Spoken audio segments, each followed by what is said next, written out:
ಮುಖ್ಯಮಂತ್ರಿ ಡಿ.ಕೆ. ಶಿವಕುಮಾರ್ ಅವರ ಕನಸಿನ ಯೋಜನೆ, ಮಹತ್ವಾಕಾಂಕ್ಷಿ ಯೋಜನೆ ಬಿಡದಿ ಟೌನ್ಶಿಪ್. ಇದಕ್ಕೆ ದೊಡ್ಡ ಮಟ್ಟದಲ್ಲಿ ವಿರೋಧ ವ್ಯಕ್ತವಾಗ್ತಾ ಇದೆ. ಟೌನ್ಶಿಪ್ಗೆ ಭೂಮಿ ನೀಡೋಕೆ ಅನ್ನದಾತರು ಭಾರಿ ವಿರೋಧವನ್ನ ಮಾಡ್ತಾ ಇದ್ದಾರೆ. ಈ ಯೋಜನೆಯನ್ನ ಮಾಡಲೇಬೇಕು ಅಂತೇಳಿ ಹಠಕ್ಕೆ ಮುಖ್ಯಮಂತ್ರಿಗಳು ಬಿದ್ದಿದ್ದಾರೆ. ತಿಮ್ಮೇಗೌಡನ ದೊಡ್ಡಿಯಿಂದ ಬೈರಮಂಗಲಕ್ಕೆ ಪಾದಯಾತ್ರೆಯನ್ನ ಕೈಗೊಳ್ಳಲಾಗಿದೆ. 499 ಎಕರೆ ಭೂಸ್ವಾಧೀನಕ್ಕೆ ರಾಜ್ಯ ಸರ್ಕಾರ ಒಂದು ಕಡೆಯಲ್ಲಿ ಅಧಿಸೂಚನೆಯನ್ನ ಹೊರಡಿಸಿರೋದು. ಕೋಟಿ ಕೊಟ್ಟರೂ ಭೂಮಿಯನ್ನ ಕೊಡೋದಿಲ್ಲ, ಈ ನಿರ್ಧಾರಕ್ಕೆ ರೈತರು ಬಂದಿದ್ದಾರೆ. ಬಲವಂತವಾಗಿ ಭೂಮಿಯನ್ನ ಕಿತ್ತುಕೊಳ್ಳುವ ಕ್ರಮ ನಿಲ್ಲಬೇಕು, ನಮ್ಮ ಭೂಮಿ ನಮ್ಮ ಹಕ್ಕು ಅಂತೇಳಿ ಪ್ರತಿಪಾದಿಸಿ ಹೋರಾಟಕ್ಕೆ ಕರೆ ಕೊಡಲಾಗಿದೆ. ರೈತರು, ಮಹಿಳೆಯರು ಮತ್ತು ವಿದ್ಯಾರ್ಥಿಗಳು ಪಾದಯಾತ್ರೆಯಲ್ಲಿ ಭಾಗಿಯಾಗಿದ್ದಾರೆ. ಬಿಡದಿ ಟೌನ್ಶಿಪ್ ವಿಚಾರಕ್ಕೆ ಸಂಬಂಧಪಟ್ಟ ಹಾಗೆ ಜಟಾಪಟಿ ಜೋರಾಗ್ತಾ ಇದೆ. ರೈತರು ವರ್ಸಸ್ ಸರ್ಕಾರ ಎನ್ನುವಂತ ಪರಿಸ್ಥಿತಿ ಬಂದಿದೆ. ಒಂದು ಕಡೆಯಲ್ಲಿ ರೈತರಿಂದ ಹೋರಾಟ ಜೋರಾಗ್ತಾ ಇದೆ. ಪಾದಯಾತ್ರೆಯನ್ನ ಕೈಗೊಂಡಿದ್ದಾರೆ. ತಿಮ್ಮೇಗೌಡನ ದೊಡ್ಡಿಯಿಂದ ಈ ಪಾದಯಾತ್ರೆ ಆರಂಭ ಆಗಿರೋದು.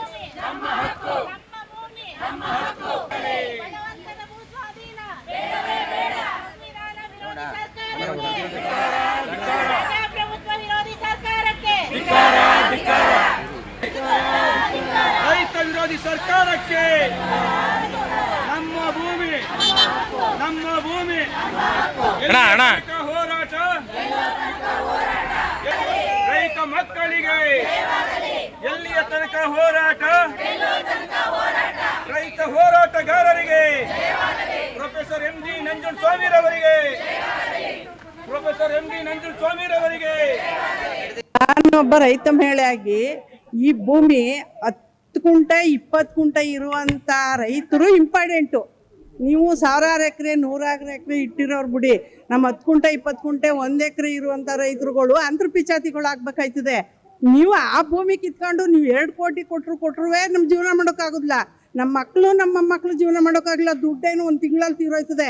ನೀವು 5 ಕೋಟಿ ಕೊಟ್ರು ದುಡ್ಡು ತೀರೋಯ್ತದೆ, ಭೂಮಿ ಸಿಗೋದಿಲ್ಲ ನಮಗೆ. ಇವತ್ತು ಆಗ ಒಡೆಯರ ಕಾಲದಲ್ಲಿ ಅವ್ರವ್ರ ಜಮೀನು 10 ಕುಂಟೆ ಇರಲಿ 20 ಕುಂಟೆ ಇರಲಿ ಅವ್ರವ್ರ ಜಮೀನು ಅವ್ರವ್ರಿಗೆ ಅಂತ ಒಡೆಯರು ಹಿಂದಿನ ಕಾಲದಲ್ಲೇ ಹೇಳಿದ್ರು. ಈಗ ಆ ಬಡ ರೈತರ ಬೆಳಗಾನ ಹಗಲು ಎಲ್ಲ ಕಲ್ಲೆತ್ತಾಕಿ ಸಾಯಿಸುವಂಥ ಕೆಲಸ ಈಗ ಮಾಡ್ತಾ ಇದೆ ಈ ಸರ್ಕಾರ. ಆಗಿನ ಕಾಲದ ಪದ್ಧತಿ ಎಲ್ಲ ತಿದ್ದುಪಡಿ ಮಾಡ್ಕೊಂಡು ಇವ್ರು ಇಷ್ಟ ಬಂದಂಗೆ ತಿದ್ದುಪಡಿ ಮಾಡ್ಕೊಂಡು ರೈತರುಗಳು ಎಲ್ಲೋಗ್ಬೇಕು? ನಾವು 20 ಕುಂಟೆ 1 ಎಕರೆ ಇರೋರು ನಾವೆಲ್ಲಿ ಹೋಗ್ಬೇಕಪ್ಪ? ಅದಕ್ಕೆ ಈ ಧಿಕ್ಕಾರ, ಈ ಸರ್ಕಾರಕ್ಕೆ ಧಿಕ್ಕಾರ, ಈ ತಿದ್ದುಪಡಿ ಮಾಡುವಂಥ ಜನಕ್ಕೆ ಧಿಕ್ಕಾರ. ನಮ್ಮ ಬಡವ್ರ ಬಗ್ಗರು ನಾವು ಜೀವನ ಮಾಡ್ಕೊಂಡು ಬತ್ತರಾಗಿ ಬೆಳ್ಕೊಂಡು ಬಡತನ ರೇಖಲ್ಲಿ ಇರುವಂಥವ್ರಿಗಂತೂ ತುಂಬ ಶಿಕ್ಷೆ ಕೊಡ್ತಾವ್ರೆ.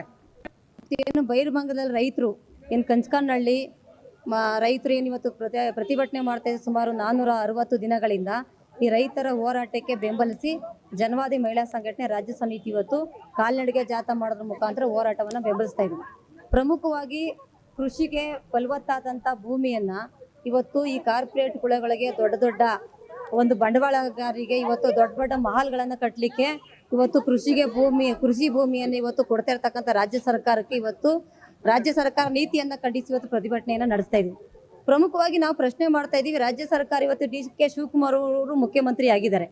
ಇವರು ಬೆಂಗಳೂರಿನ ಸುತ್ತಮುತ್ತ ಇರ್ತಕ್ಕಂಥ ಎಲ್ಲ ಕೃಷಿಗೆ ಯೋಗ್ಯವಾದಂಥ ಭೂಮಿಯನ್ನು ಇವತ್ತು ರೈತರಿಂದ ಭೂಸ್ವಾಧೀನ ಮಾಡ್ಕೊಂಡು ಇವತ್ತು ಕಾರ್ಪೊರೇಟ್ ಕುಳಗಳಿಗೆ ಒತ್ತ ಇಡ್ತಕ್ಕಂಥದ್ದನ್ನು ಏನಿದೆಯೋ ಇದು ಸರಿಯಾದಂಥ ಕ್ರಮ ಅಲ್ಲ. ಯಾಕೆ ಅಂತ ಇಲ್ಲಿ ಭೂಮಿ ಈ ದೇಶದ ಬೆನ್ನೆಲುಬು ರೈತ. ಈ ರೈತ ಉಳಿಬೇಕು ಅಂತಂದರೆ, ಈ ಭೂಮಿ ಉಳಿಬೇಕು ಅಂತಂದರೆ, ಕೃಷಿ ಉಳಿಬೇಕು ಅಂತಂದರೆ ಇವತ್ತು ರೈತ ಭೂಮಿ ಉಳಿಬೇಕು. ಮತ್ತು ಭೂಮಿ ಉಳಿದ್ರೆ ರೈತ ಉಳಿತಾರೆ. ಗ್ರಾಮೀಣ ಭಾಗದ ಸುಮಾರು 62% ಗ್ರಾಮೀಣ ಭಾಗದೊಳಗಡೆ ಇವತ್ತು ರೈತರು ಕೃಷಿಯನ್ನೇ ನಂಬಿ ಬದುಕ್ತಾ ಇದ್ದಾರೆ.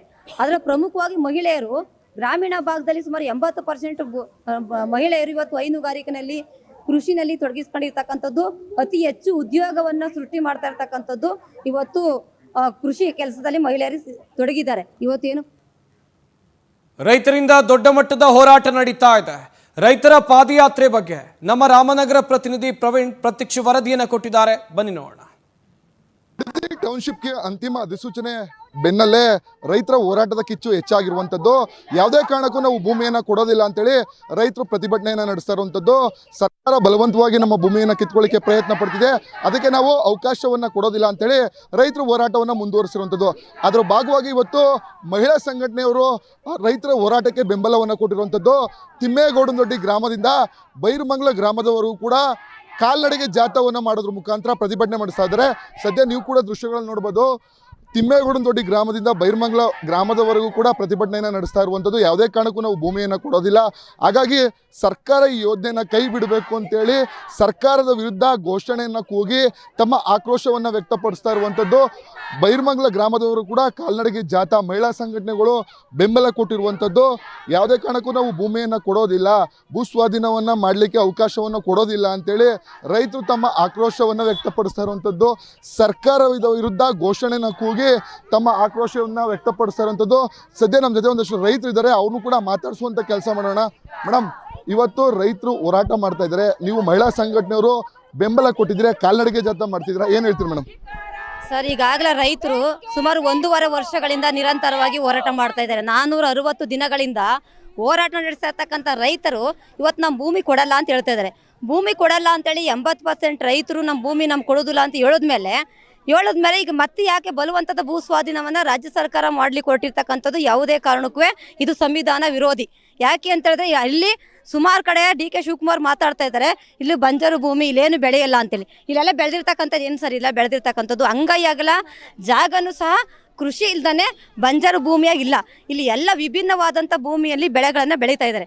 ಮತ್ತು ಜೊತೆಗೆ ಇಲ್ಲಿ ರೈತರು ಭೂಮಿ ಕೊಡಲ್ಲ ಅಂತ ಹೇಳಿದ್ಮೇಲೆ ಬಲವಂತದ ಭೂ ಸ್ವಾಧೀನ ಮಾಡಲಿಕ್ಕೆ ಎಲ್ಲ ಅವಕಾಶಗಳಿದೆ. 80% ರೈತ ನಾವು ಆಗಲ್ಲ ಅಂತ ಹೇಳ್ತಾ ಇದ್ದೀವಿ.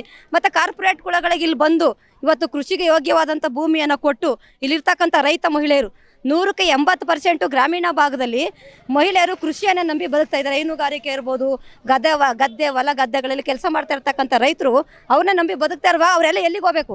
ಮೇಡಮ್, ಈಗ ಸಾಕಷ್ಟು ವಿರೋಧ ಮಾಡ್ತಾ ಇದ್ರು, ಸುಮಾರು ದಿನಗಳಿಂದ ಪ್ರತಿಭಟನೆ ಮಾಡ್ತೀರಿ, ಆದರೂ ಕೂಡ ಸರ್ಕಾರ ಯೋಜನೆ ಮಾಡಬೇಕು ಅಂತೇಳಿ ಅಂತಿಮ ಅಧಿಸೂಚನೆ ಹೊರಡಿಸಿರುವಂಥದ್ದು. ನಾವು ಯಾವುದೇ ಕಾರಣಕ್ಕೂ ಭೂಮಿ ಮಾತ್ರ ಬಿಡೋಲ್ಲ ಸರ್. ನಾವು ಇಂಥ ಭೂಮಿ ಬಿಟ್ಬಿಟ್ಟು ನಾವು ಎಲ್ಲೋಗಿ ಜೀವನ ಮಾಡೋಣ, ನಮ್ಮ ಮಕ್ಳು ಮರಿನ ಎಲ್ಲಾಕನ ಅವರೇನೋ ಎಲ್ಲ ಕೋಟಿ ಹೊಡೆದು ಮಾಡ್ಕವ್ರೆ ಮಾಡ್ಕೋತಾರೆ. ನಾವು ಬಿಡೋಲ್ಲ ಸರ್. ನಾವು ಯಾವುದೇ ಕಾರಣಕ್ಕೂ ನಮ್ಮ ಭೂಮಿ ನಾವು ಬಿಡೋದಿಲ್ಲ ಅಷ್ಟೇ ಸರ್. ಏನಮ್ಮ ಅವ್ರು ಏನೇ ಮಾಡ್ಕೊಂಡ್ರು ಇಲ್ಲಿ ಬರ್ಬೇಕು, ಅವ್ರು ಕೇಳಬೇಕು ಅಂತ ತಾಕತ್ತಿರೋನು ಇಲ್ಲಿ ಬಂದು ಕೇಳಬೇಕು. ಅಲ್ಲೇ ಎಲ್ಲ ಕುತ್ಕೊಂಡು ಹೆಸರ ಮೇಲೆ ಮಾತಾಡ್ಬಿಟ್ರೆ ಏನಾಯ್ತು ಸರ್?